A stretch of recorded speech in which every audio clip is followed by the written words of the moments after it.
efectiva y material la garantía de la doble instancia y el derecho a la impugnación, debían hacerlo a través de las salas especiales, que hasta el día de hoy no se han integrado, no existen las salas. Y si no están las salas, pues no se puede efectuar o reconocer el derecho a la impugnación.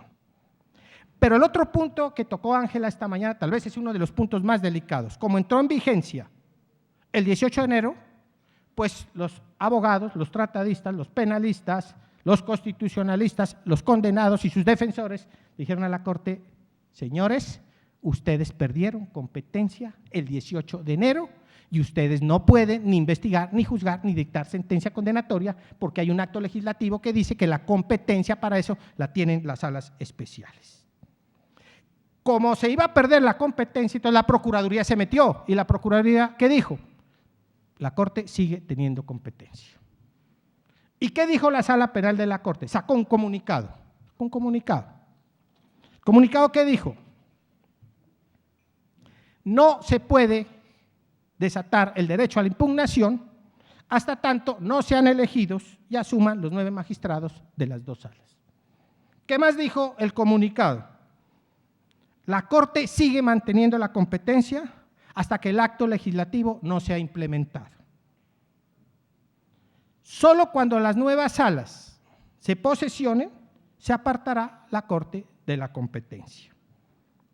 Pero un tema fundamental que sacó ese comunicado es que dijo, es que los procesos que ya fueron fallados no van a poder ser revisados nuevamente, punto, no van a ser revisados. Resulta inquietante, por decirlo menos, que aunque esté reconocido expresamente el derecho a la impugnación y la doble instancia a través de la 792, a través del acto legislativo, no puedan ejercerse de manera inmediata por razones estrictamente formales, es decir, por una falta de reglamentación. La ineficiencia del Estado no la pueden pagar los condenados. Y esto de no reconocerles el derecho a la impugnación puede traer daños irreparables y van a tener consecuencias en el ámbito internacional. El último, tal vez, punto crítico es que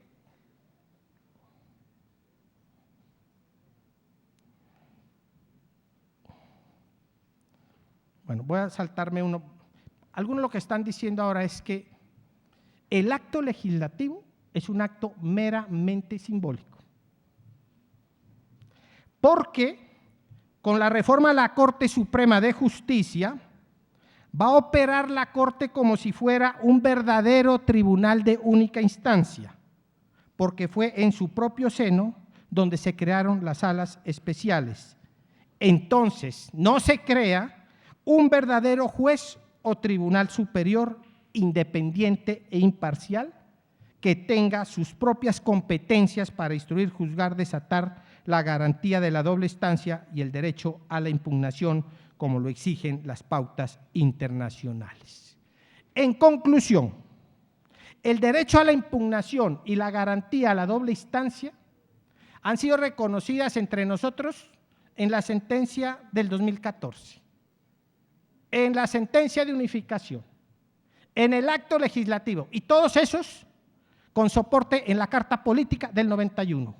Es decir, que llevamos 27 años con unos derechos reconocidos y a hoy no los podemos hacer efectivos, lamentablemente por un argumento, digamos, formal, en que no hay una reglamentación en claro detrimento de derechos y garantías fundamentales que son propias de un Estado social y democrático de derecho. Muchas gracias.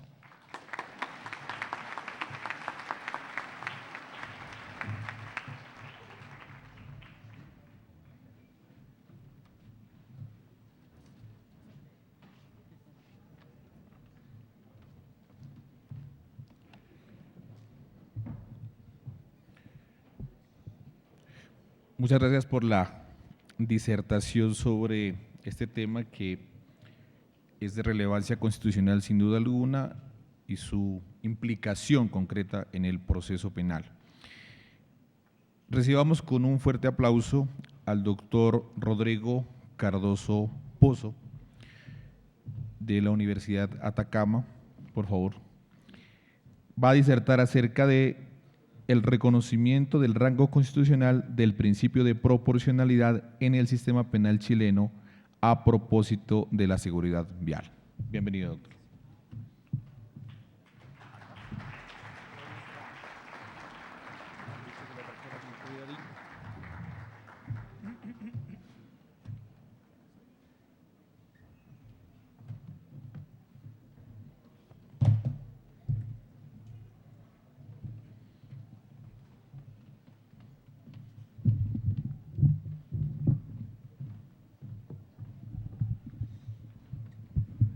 Tenemos micrófono inalámbrico.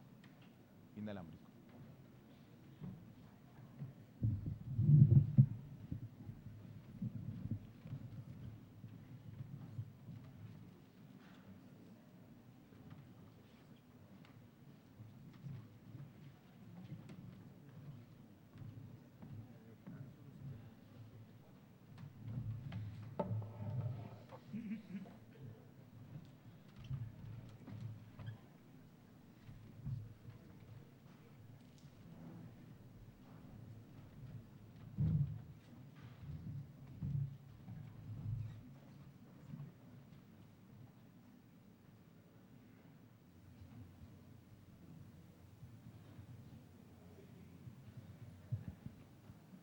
Espero que el tiempo comience a correr desde ahora. Gracias. Muy buenas tardes a todos, todas y todes. Debo agradecer, por cierto, e invertir algunos segundos en la invitación que se me ha cursado por esta facultad, por el señor decano y sus autoridades. Pero quisiera además agradecer especialmente el esfuerzo que tantos jóvenes realizan en organizar y atendernos en todos estos días. Cierto es que las autoridades guían y les agradecemos, pero debo también agradecer a aquellos que, organizando este congreso, ciertamente quizá lo ven menos que todos nosotros que participamos.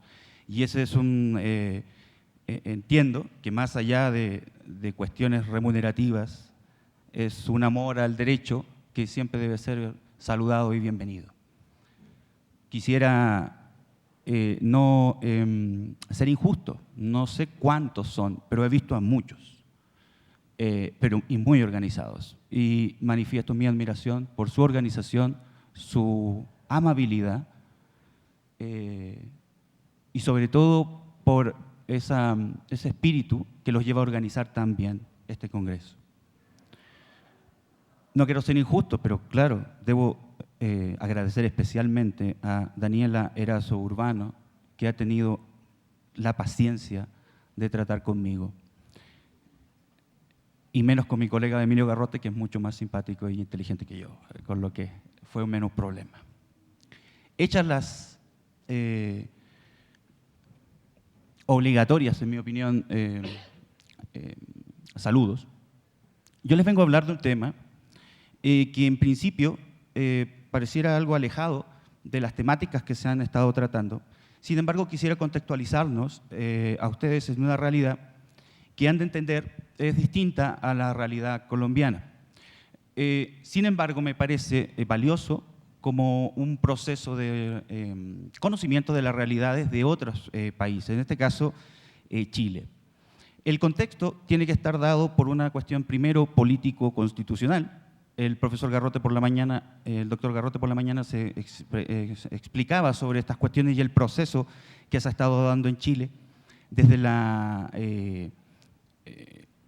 vamos a llamarla así, espuria constitución que actualmente nos rige, a pesar de sus diversas modificaciones, que en mi opinión no han sido las suficientes y de hecho seguimos hablando de la Constitución del 80. ¿Y eso por qué lo pongo en consideración?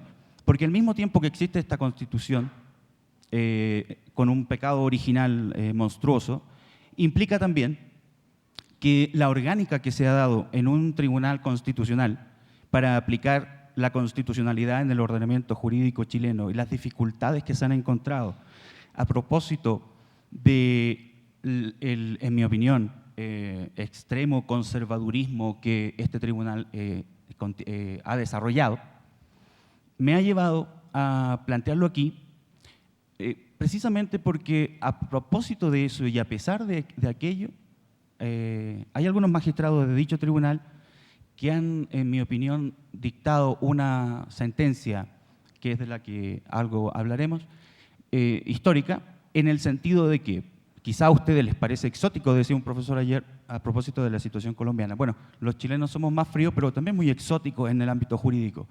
Por ejemplo, en la Constitución chilena no está reconocido el principio de inocencia. Se deriva del debido proceso, pero a propósito de una construcción siempre aún muy polémica de bloque de constitucionalidad. Tampoco tenemos incorporado, por supuesto, y eso no es ningún exotismo, no es, en muchos lugares es así, ni los fines de la pena, la resocialización no aparece por ninguna parte, ni tampoco, que es de lo que quiero hablarles hoy también, del principio de proporcionalidad en materia penal. Esta sentencia de la que le hablo trata sobre una cuestión que pareciera a primera vista ser bastante nimia, y debo decirle que no sin rubor, llegando aquí y viendo el gran calado de las problemáticas que se han planteado en este Congreso a propósito de los acuerdos de paz que ustedes están desarrollando para alcanzar esa paz, pareciera superfluo casi de lo que les voy a hablar, seguridad vial. Pero no lo es tanto si entendemos como la seguridad vial de la que vamos a hablar como una excusa para hablar de algo más importante. En este sentido, debo aclarar de entrada, mi visión es crítica sobre la cuestión y mi visión es crítica también sobre el derecho penal en general. Partamos de una base, por lo menos para mí, indubitada. El derecho penal no ha resuelto un conflicto social desde que existe. Lo suspende, diría el profesor Zaffaroni con mucho acierto. Y a propósito de esas suspensiones podemos tener una convivencia, o quién sabe una convivencia, quizá cohabitamos de una manera civilizada. Y esto está claro. Si el derecho penal resolviera los conflictos sociales a golpe de leyes penales, pues seríamos el paraíso, y no lo somos. El derecho penal es una manifestación, en el sentido que lo estoy planteando, de control social que implica, desde el punto de vista normativo, un límite al poder del Estado, un límite al poder punitivo del Estado, no al jus puniendi, sino al poder punitivo del Estado, a ese hecho, a ese fenómeno de poder. Y desde esa visión, entonces, los límites que se han de poner a este han de estar muy claramente establecidos. El Estado democrático y de derecho, por supuesto, es el lugar donde discutir estas cuestiones. Pues bien, el Tribunal Constitucional, a propósito de una cuestión no menor, pero sobre un área que a la gente no importa demasiado, como es la seguridad vial, ha manifestado la inconstitucionalidad de un precepto legal establecido por una norma llamada de agenda corta. Cuando en Chile se dice agenda corta, quiere decir antigarantismo. De agenda corta de miras cortas. Una nueva contrarreforma a la reforma procesal penal. Y en ella se estableció un sistema bastante, como siempre, bastante más duro que lo que existía hasta ese momento, a propósito de distintos delitos y creación de otros delitos, a propósito del bien jurídico supraindividual o colectivo, en mi opinión inexistente, ya han denominado seguridad vial. Como a propósito de cuestiones actuales sociales como el fenómeno de la posverdad, el populismo exacerbado, distintas visiones, el periodismo en general de tendencia más bien amarillista, hace que ciertos puntos o ciertos elementos y al calor de esos conflictos se vayan dictando leyes penales cada vez más duras. Y en ese sentido, el ámbito de la seguridad vial en Chile ha sido un laboratorio para ese tipo de cuestiones bastante provechoso para el legislador. Porque les planteo una cuestión. Por ejemplo, existen delitos claramente de naturaleza meramente objetiva, como por ejemplo la conducción en estado de ebriedad, solo conducción en estado de ebriedad, lo que implicaría en unas reformas que en España también se han llevado en esa dirección, a no establecer ya ningún vínculo con un resultado potencial o lesivo, sino que simplemente con una conducta, que es la de conducir en ese estado. Hay distintas categorías, no quisiera entrar en eso, pero lo que quiero llevarlo es a otra cuestión a propósito de eso, que es la conducción del estado de ebriedad con resultado de muerte o lesiones graves, dice nuestra ley. Bueno, ahí sí hay un resultado. A propósito de eso, entonces, el legislador estableció una limitación. En nuestro país existe una ley que permite que determinados delitos, dependiendo de la gravedad, y la gravedad tiene que ver estrictamente con la pena, según establece el Código Penal, en donde se evita que las personas ingresen a la cárcel. Esta ley, que es la 18.603, modificada por la ley 20.603, perdón, 18.216, implica una serie de alternativas a la cárcel. Y el legislador, entonces, en esta norma, en esta modificación, estableció lo siguiente. Aunque en un sujeto se encuentre condenado por una conducción en estado de ebriedad con resultado de muerte o lesiones graves, aunque se encuentre en los hechos, en la conducta establecida por esta ley que le impediría ir a la cárcel, dada la baja pena, aunque se encuentre en esas hipótesis normativas, pues resulta que debe cumplir sí o sí un año en la cárcel. Es decir, un sujeto puede ser sentenciado a 1 año y medio y debe cumplir 1 año en la cárcel, sin ninguna otra consideración. El Tribunal Constitucional ha entrado sobre esta materia y ha reconocido y ha establecido, a propósito de una acción de inconstitucionalidad, ha establecido que efectivamente esta norma es inconstitucional por distintos factores. Solo quiero puntualizar algunos en virtud del tiempo y del título. El principio de proporcionalidad. Nuestro tribunal, en ese punto, establece que se vulnera el principio de proporcionalidad y con él el principio de la dignidad humana, se altera los fines de la pena y se afecta además la dignidad de toda persona, puesto que ante hechos más graves, homicidios calificados, femicidios, no existe tal norma, sino solo sobre este tipo de delitos, evidentemente es una afectación al principio de proporcionalidad. Y una pena que no es proporcional, pues evidentemente no es una pena justa y por tanto no necesaria.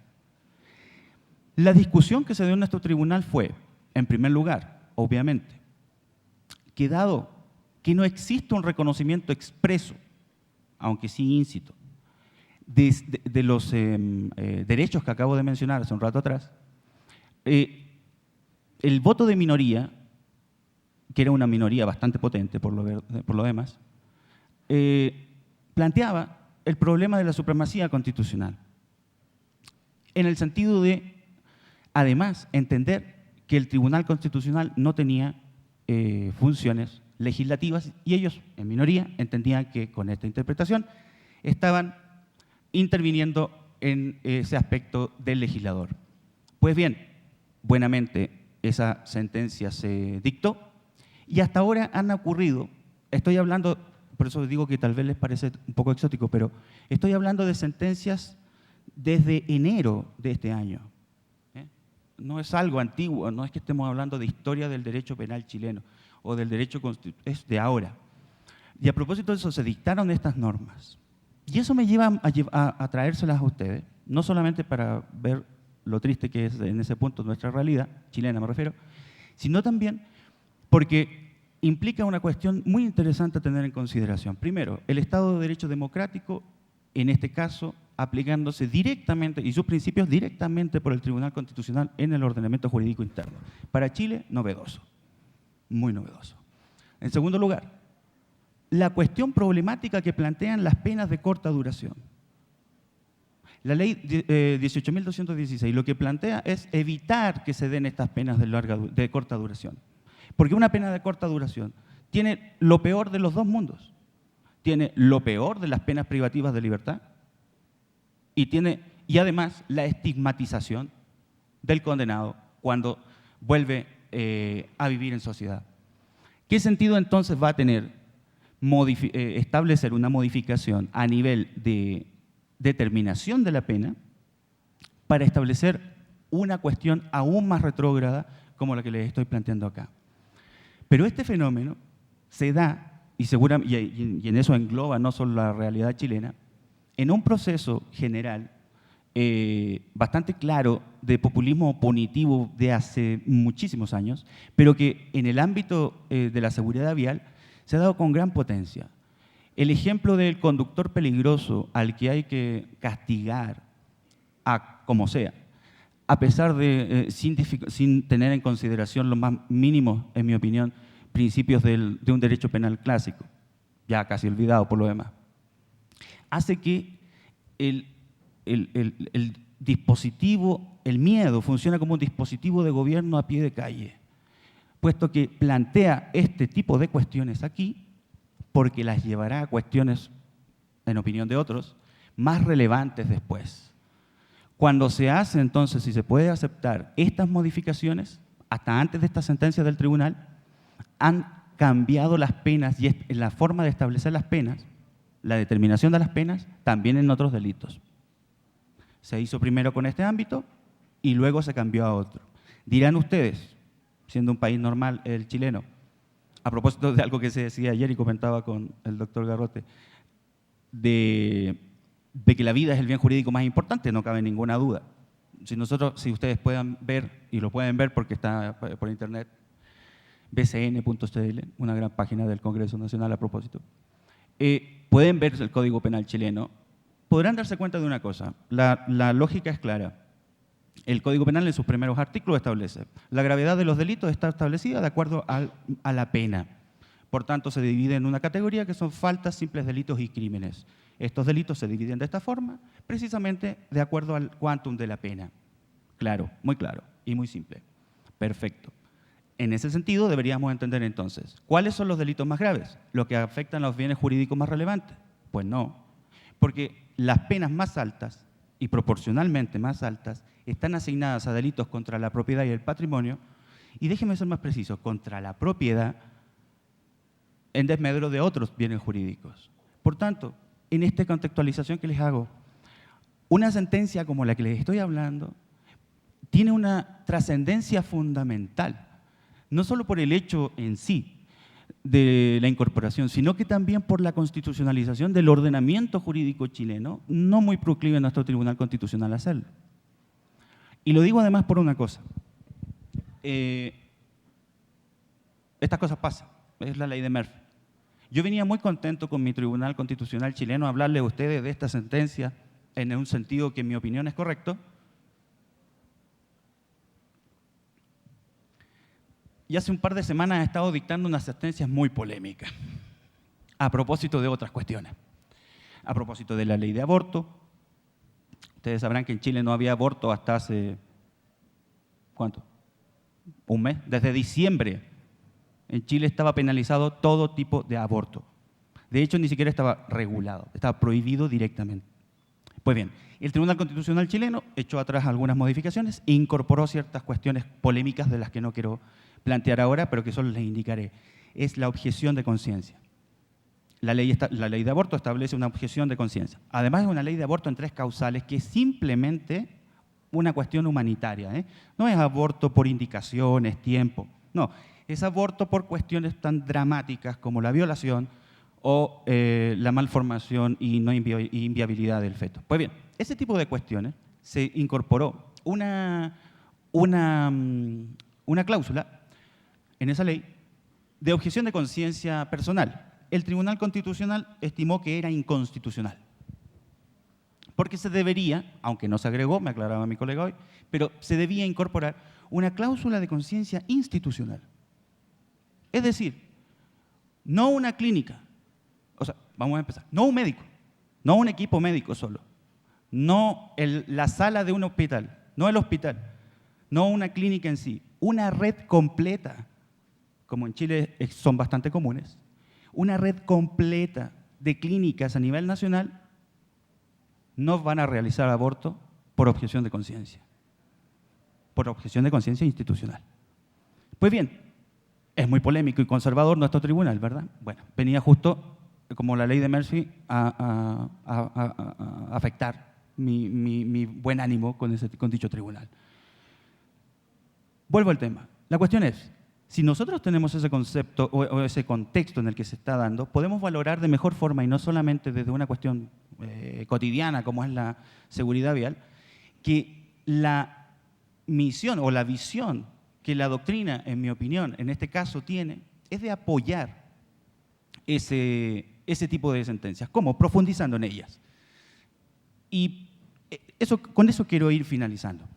Esto es, tenemos un tribunal constitucional, ha establecido esta sentencia, los fundamentos tienen que ver directamente con el principio de proporcionalidad, la dignidad humana y otros que les acabo de mencionar, que son de rango constitucional y ciertamente convencional.